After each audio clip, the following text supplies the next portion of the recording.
ওঝা দাদু, আমার মেয়েটাকে বাঁচান।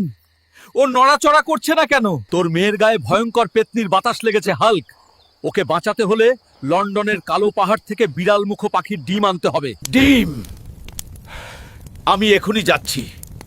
আমার মেয়ের জন্য আমি সব করতে পারি। অপেক্ষা কর বিড়াল মুখ পাখি, আমি আসছি তোর ডিম নিতে। এই বিড়াল মুখ, তোর ডিম দে জলদি, নরইলে পাহাড় ভেঙে ফেলবো। আগে আমার পেটের খিদে মেটা, খাবার দে, তারপর ডিম পাবি শয়তান। এই নে তোর খাবার, এবার ডিম দে। দাঁড়া পাগলা, আমি মানুষের সামনে ডিম পারি না। তুই যখন খাবার দিয়েছিস, এই নে আমার জাদুর পালক, এটাই তোর মেয়েকে বাঁচাবে। ইয়া আল্লাহ, তুমি আমার মেয়েকে ভালো করে দাও। বাবা, আমার সব ব্যথা শেষ। আমি তো এখন নড়তে পারছি।